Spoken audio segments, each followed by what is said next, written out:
По словам заместителя председателя Нацбанка Дины Галиевой, постановление вынесено на публичное обсуждение как раз для того, чтобы принять и рассмотреть конструктивные предложения.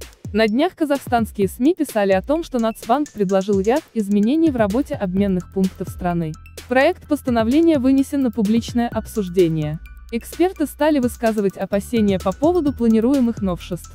Теперь же в Финрегуляторе разъяснили ситуацию. Постановление вынесено на публичное обсуждение как раз для того, чтобы принять и рассмотреть конструктивные предложения.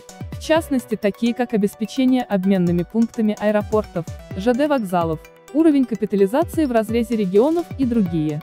Что касается непосредственно самих требований, то Дина Галиева отметила, что в Казахстане больше 10 лет действует система противодействия отмыванию денег, которые были получены преступным путем, и финансированию терроризма.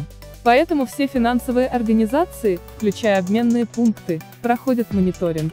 Замглавы НБРК уточнила, что сегодня в части борьбы с отмыванием денег и финансированием терроризма международным сообществом уже приняты более жесткие требования и стандарты. Так, процедуре идентификации должны подлежать все операции, включая обменные. В первую очередь, проверка клиента необходима на предмет отмывания денег, а во-вторых, на отсутствие в перечне организаций и лиц, связанных с финансированием терроризма и экстремизма. Пояснила она планируемые изменения в части записи личных данных всех клиентов, которые обращаются в обменные пункты. Дина Галиева заявила, что практика идентификации личности применяется по всему миру. По вопросу требований к минимальному уровню капитализации она сообщила, что обменные пункты должны обладать достаточным уровнем капитализации, чтобы не создавать дефицит наличной иностранной валюты и обеспечивать спрос населения в полном объеме. В пример заместитель председателя привела жалобы казахстанцев на то, что обменные пункты не продавали валюту, ссылаясь на ее отсутствие или нежелание реализовывать наличные по текущему курсу. Обменные пункты должны работать бесперебойно, не создавая помех населению конвертировать валюту, говорит замглавы Нацбанка. Насчет изменения графика работы она пояснила, что это общемировая практика.